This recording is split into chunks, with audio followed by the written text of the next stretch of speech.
Apa kabar saudara? Wow, ya kita hari ini kita akan belajar sama-sama. Saya beri judul untuk menggali karunia Roh Kudus. Ya, setiap kita punya tugas, nggak ada yang terkecuali bahwa pada saat kita sudah mengaku Yesus sebagai Tuhan dan Juru Selamat, kita tuh punya satu kesempatan untuk diberi karunia Roh Kudus. Ya, kita akan belajar apa itu karunia Roh Kudus. Ada yang nggak tahu karunia Roh Kudus? Coba, ada? Semuanya sudah tahu ya? Oke, tapi hari ini kita akan belajar menggali. Saya menggali ini bukan hanya untuk sebagian orang, tapi semua orang. Semua orang yang sudah percaya, ya, kita harus menggali, ya, untuk mendapatkan karunia Roh Kudus. Ya, biarpun mungkin kita sudah dapat itu, tapi dengan cara kita menggali itu tuh akan membuat kita semakin tajam, ya, tajam dalam karunia yang Tuhan berikan kepada kita. Ya, kita baru saja lewat 2 minggu Pentakosta, ya, saudara. Kita tahu Pentakosta berbicara tentang apa? Kuasa, ya, Roh Kudus turun. Pada saat Roh Kudus turun, Roh Kudus akan memberikan apa? Kamu akan menerima kuasa. Supaya untuk apa? Untuk kita menjadi saksi. Ya bukan? Kuasa itu bukan hanya untuk supaya pamer. Ya, kuasa diberikan untuk kita bisa menjadi saksi. Oleh karena itu, Roh Kudus sangat-sangat rindu. Lebih rindu daripada saudara dan saya untuk memberikan karunia itu. Karena hari-hari ini generasi Yeremia yang duduk di tempat ini, saudara perlu karunia-karunia roh untuk saudara bisa menyelesaikan amanat agung. Amin saudara. Siapa yang merasa dirinya generasi Yeremia? Semua kita ya di sini bersyukur di Hong Kong ini di ibadah Tin Hau ya 1, 2, 3 itu semuanya generasi Yeremia. Ya, biarpun saya udah lewat, tapi saya menjadi supporter ya saudara. Ya, saya menjadi supporter ya. Ada 2 generasi yang akan bekerja. Saudara yang di barisan depan, yang generasi Yeremia di barisan depan, kita yang sudah lewat generasi Yeremia itu kita akan menjadi supporter. Ya, kita akan membekali saudara untuk saudara berjalan di depan menjadi penghujung tombak ya. Penghujung tombak untuk saudara menuai. Ya. Nggak apa-apa, kita nggak menuai, kita hanya support saudara, oke. Ya, saudara yang di depan. Tapi kita perlu dibekali. Ya, kita perlu dibekali dengan kuasa. Kuasa bukan berbicara hanya untuk kita sendiri. Kuasa Tuhan berikan kepada kita supaya kita menuai jiwa di luar. Tahukah saudara, jiwa-jiwa di luar membutuhkan saudara dan saya. Ya. Mereka membutuhkan saudara dan saya untuk hari-hari yang sulit ini. Sehingga perlu kita memberikan hidup kita supaya karunia Roh Kudus turun atas kita. Ya, kita akan baca di Kisah 5 ayat 12 yang saya sudah persiapkan. Itu di firman Allah yang hidup. Kita baca sama-sama yuk. Sementara itu para rasul biasa berkumpul di dalam bait Allah di serambi Salomo dan mereka mengadakan apa saudara? Banyak mujizat di antara orang banyak. Terus orang-orang sakit di ayat ke-15, orang-orang sakit dibawa ke jalan dan dibaringkan di atas tempat tidur supaya apabila Petrus lewat setidak-tidaknya bayangannya akan mengenai beberapa di antara mereka. Wow, luar biasa saudara. Pernahkah saudara terpikir bukan hanya bayangan Petrus, tapi bayangan saudara, suara saudara, ya akan menyembuhkan orang-orang di sekitar saudara. Amin? Benar. Benar. Jangan cuma amin loh. Ya, kita lihat Petrus itu orang biasa seperti saudara dan saya. Dia adalah nelayan yang biasa, yang bekerja seperti saudara dan saya, dan tidak mempunyai bekal apa-apa. Ya mungkin juga sekolahnya ya biasa-biasa aja. Tetapi kita lihat perubahan dari Kisah 2, di mana waktu Roh Kudus turun, Petrus dan rasul-rasul, murid-murid Tuhan yang berkumpul, mereka diubahkan. Bukan hanya mereka berbahasa roh, yaitu awal. Ya, awal dari mereka mendapat kuasa itu. Tapi sesudah itu, kita lihat di ayat Kisah 5 ayat 12, mereka mengadakan banyak mujizat. Banyak mujizat. Percayakah saudara mujizat masih terjadi hari-hari ini? Amin. Bisa lewat saudara dan saya. Tangan saudara dan saya, Roh Kudus sangat mau memakai kita supaya pada saat kita lewat. Pernahkah terbayang dalam mimpi yang terliar saudara? Saudara memimpikan pada saat saudara lewat dan orang mendengar suara saudara, mereka mendapatkan jawaban. Mereka mendapatkan apa yang mereka cari. Amin saudara. Amin.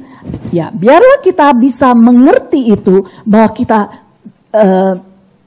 Tuhan berikan kepada kita, Tuhan ingin memberikan kepada kita karunia-karunia itu. Oke? Nah, bagaimana caranya kita bisa mendapatkan karunia-karunia roh? Kita belajar di 1 Korintus 14 katakan, ayat 1a katakan, kejarlah kasih.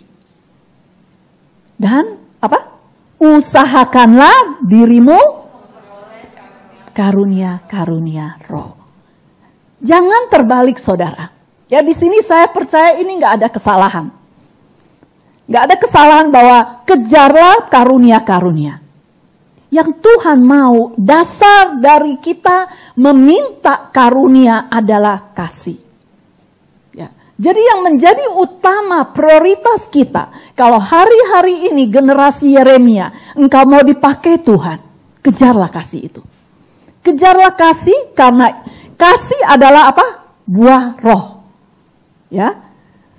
Biarlah kasih akan menjadi fondasi dari setiap karunia yang Tuhan percayakan kepada kita.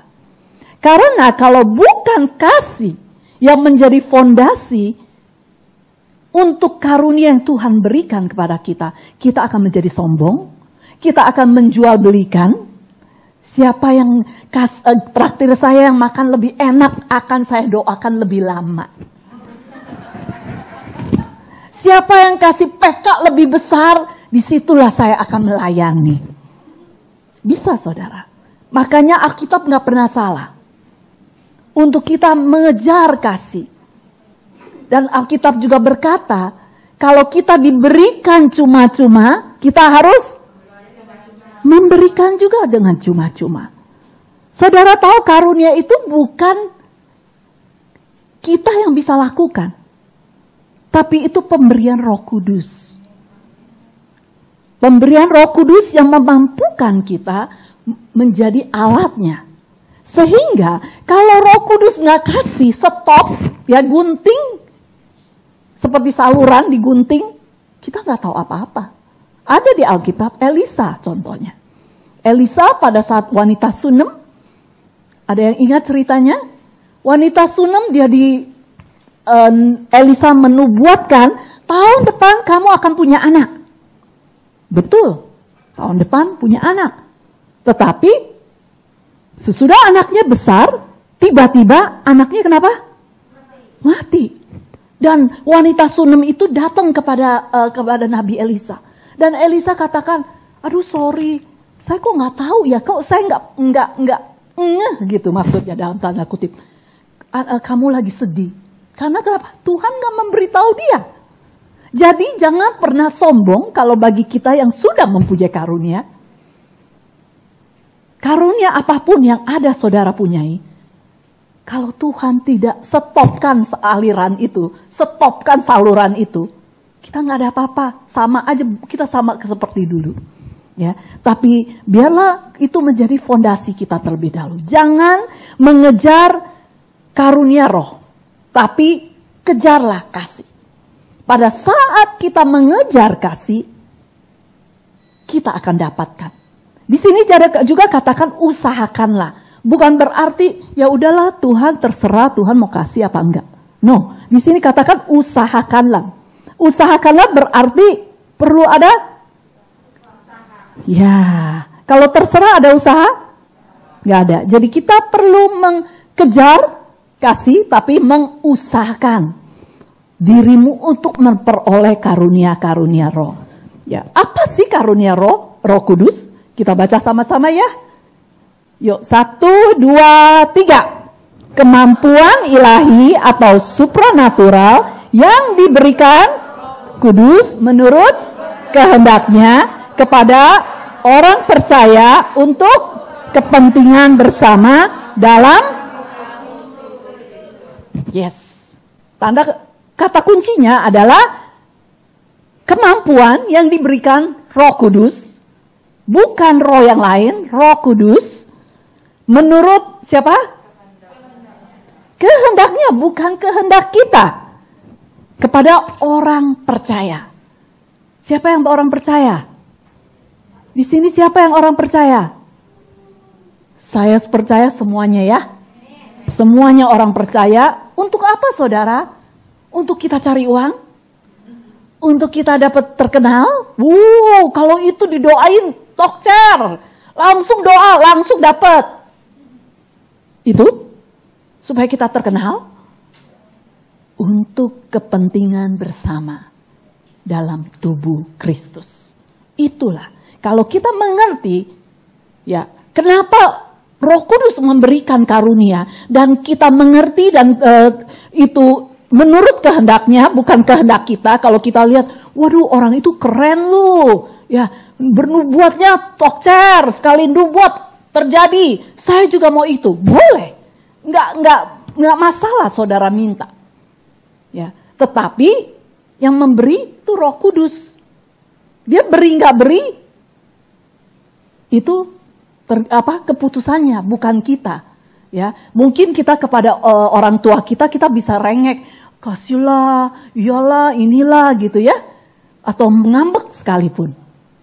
Tuhan nggak bisa digituin saudara, ya, karena apapun yang Dia berikan itu atas kehendaknya, bukan kehendak kita. Kita boleh minta, kita boleh rindukan, tapi dasarnya apa? Dasarnya, fondasinya kasih, bukan untuk sosokan. Ya, bukan untuk pamer. Nih. Bukan. Oke? Ya. Di 1 Korintus 12 ayat 8 kita akan belajar 9 karunia Roh Kudus, ya. Kita baca sama-sama ya. Kepada seorang roh memberikan karunia menasihati. 1. Dengan karunia menasihati dengan bijaksana. Dan kepada yang lain diberikan karunia berbicara dengan pengetahuan. 2. Dan karunia ini berasal dari roh yang sama. Dan ketiga, ia memberikan iman yang istimewa kepada seseorang. Dan kepada yang lain diberikannya kuasa untuk menyembuhkan orang sakit. Ya, kelima, kepada beberapa orang ia memberikan kuasa untuk melakukan mukjizat. Dan keenam, dan yang lain diberinya kuasa untuk bernubuat dan berkhotbah dengan ilham. Ini keenam. Dan ketujuh, kepada seorang diberikannya kuasa untuk mengetahui apakah roh jahat sedang berbicara melalui orang yang mengaku menyampaikan pesan-pesan Allah, atau apakah benar-benar roh Allah yang sedang berbicara. Ya, ke-8, terus yang lain lagi dapat berbicara dalam bahasa yang belum pernah dipelajari, dan orang-orang lain dan yang juga tidak mengenal bahasa itu diberi apa? Kuasa untuk menerangkan apa yang dikatakannya. Ini ada 9 karunia. Ya, yang mungkin saudara biasanya baca dengan kata-kata yang berbeda ya. Ini saya ambil di firman Allah yang hidup. Jadi ada 9. Ya, saudara mau yang mana? Saudara kepengen Tuhan berikan saya iman yang istimewa. Boleh. Ya. Oh, Tuhan berikan saya kuasa untuk melakukan mukjizat. Boleh. Berikan saya kuasa, kemampuan untuk membedakan roh. Ya, boleh, kita boleh minta. Tetapi yang menjadi keputusannya adalah Tuhan, Bapa kita sendiri, Roh Kudus itu sendiri.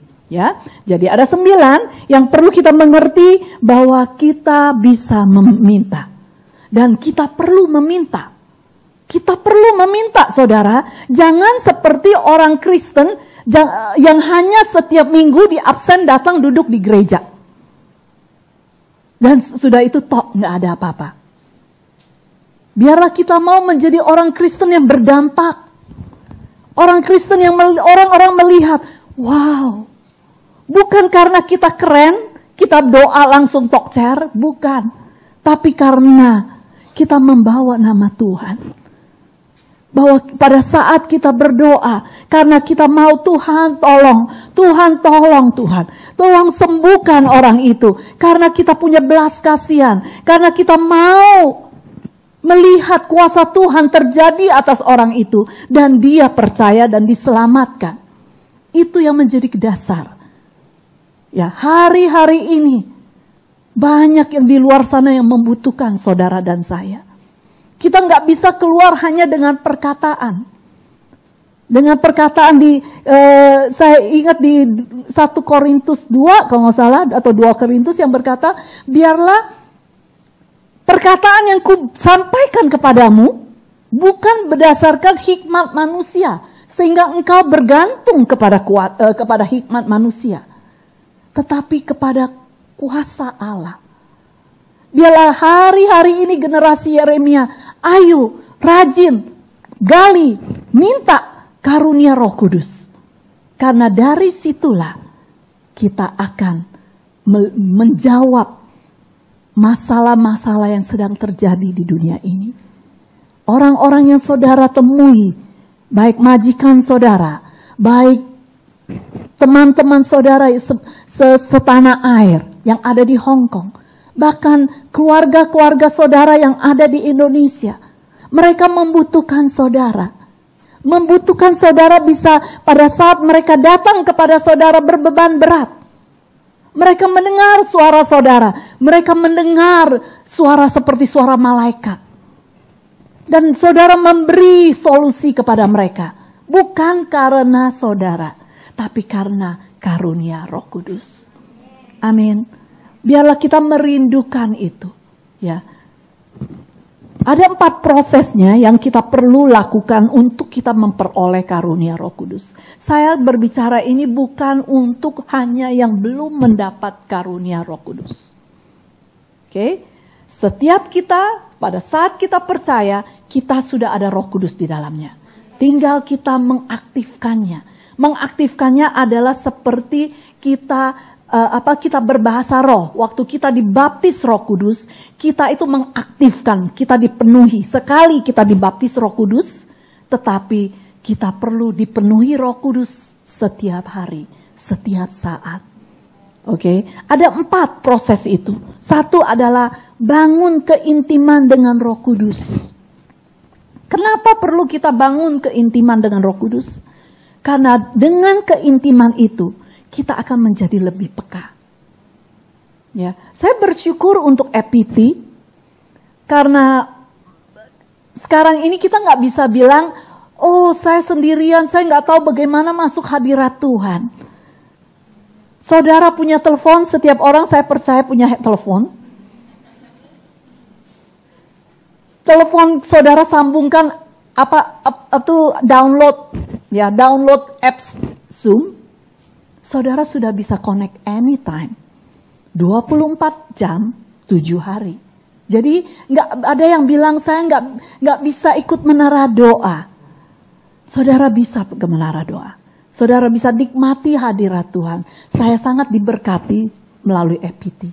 Ya, sehingga saya lihat anak-anak kita di sini, wow luar biasa. Memang nggak pernah selama saya ada EPT, saya masuk, saya kadang-kadang suka ngelihat, nggak pernah nggak ada Hongkongnya, selalu ada. Kadang-kadang banyaknya ampun.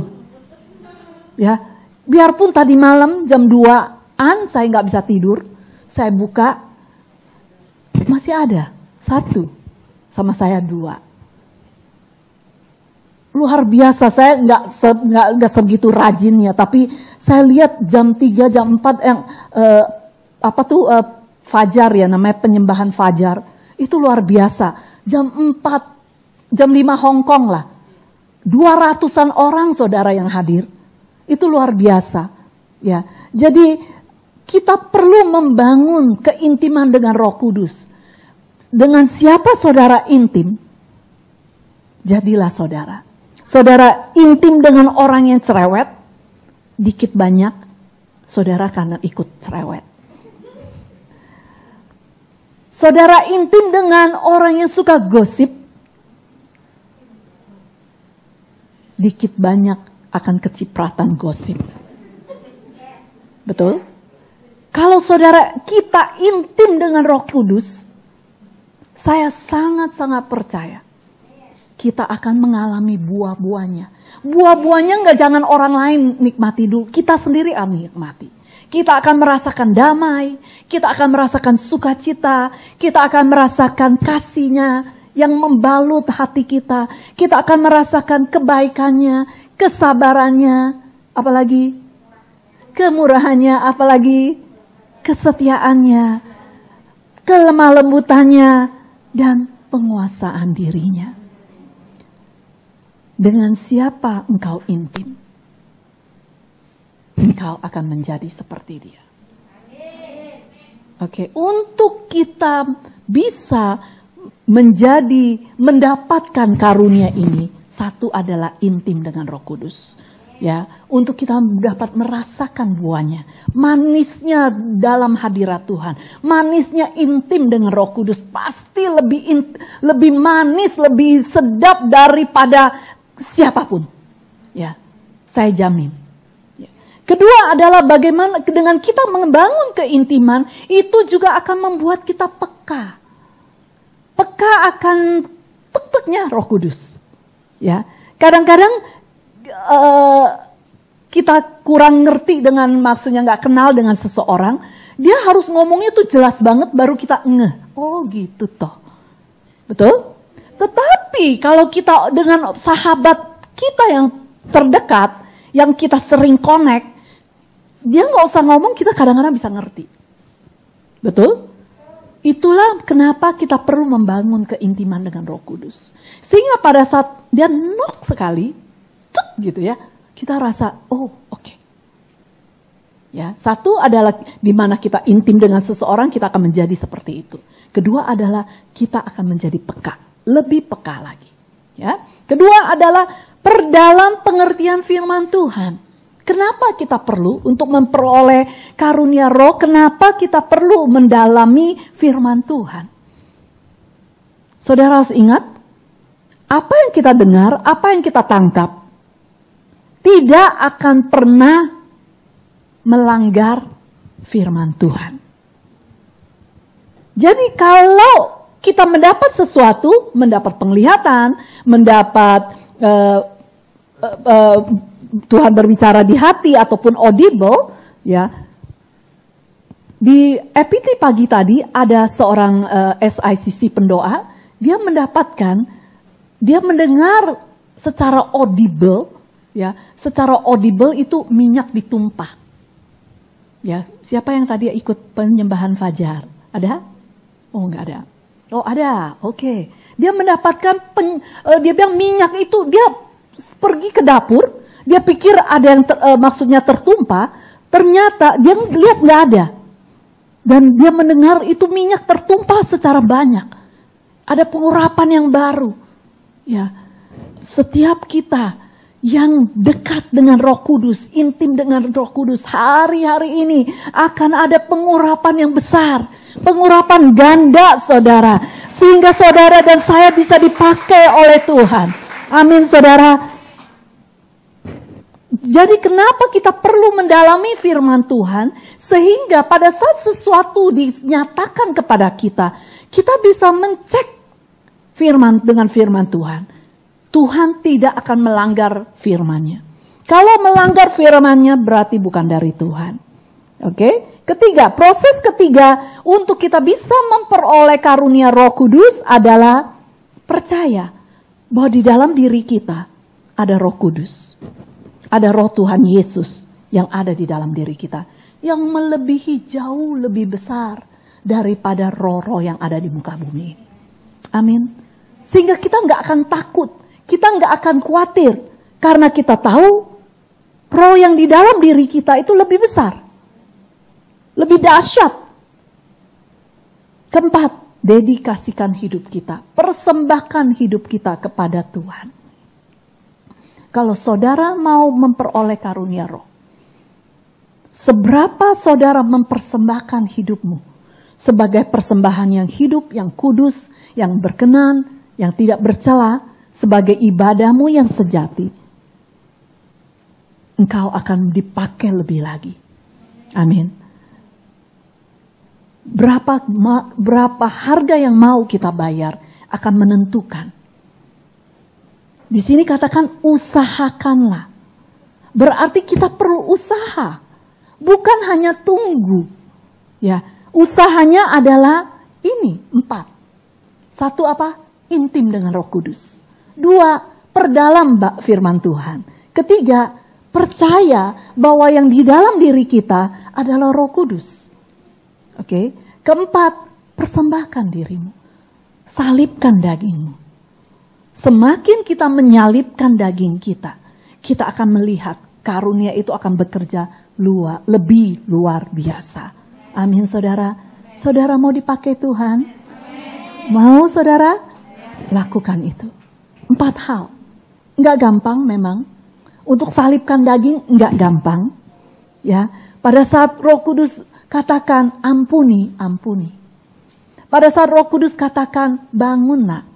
Ikut epitina, bangun. Daging rasanya pengen tidur, ya. Tetapi pada saat kita bangun, kita dapat berkat, ya. Daging ini memang lemah, tetapi kita punya kuasa. Salah satu kuasa dari Roh Kudus dicurahkan adalah kita menaklukkan daging kita. Tahukah saudara? Tahukah saudara bahwa kita punya kuasa menaklukkan daging kita? Jangan ikutin daging.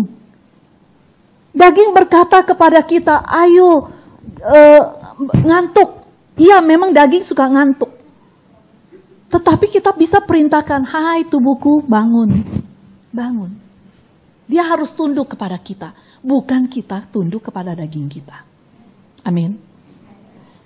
Terakhir adalah di 2 Tawarik 16 ayat 9a. Kita baca sama-sama yuk. Dengan suara yang kencang ya saudara. Yuk, 1, 2, 3. Karena mata Tuhan menjelajah seluruh bumi untuk melimpahkan kekuatannya kepada mereka yang bersungguh hati terhadap Dia. Tuhan sedang menjelajah bumi. Tuhan sedang menjelajah Hongkong. Tuhan sedang menjelajah di ibadah kedua ini.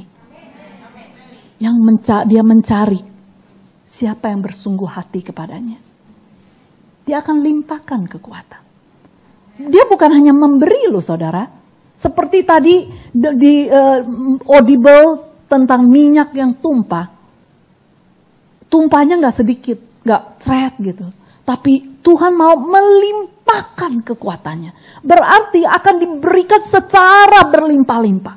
Pada saat dia menemukan seseorang yang bersungguh hati kepada dia. Akankah dia temui dia di sini? Akankah dia temui mereka yang bersungguh hati? Mari kita datang kepada Tuhan. Dia sedang mencari saudara dan saya. Dia lebih merindukan memberi kepada saudara dan saya karunia itu. Daripada kita mau meminta kepadanya. Yang dia nantikan katakan, Tuhan, aku minta. Aku minta Tuhan. Saat ini mari kita datang kepada Tuhan. Yuk kita bangkit berdiri.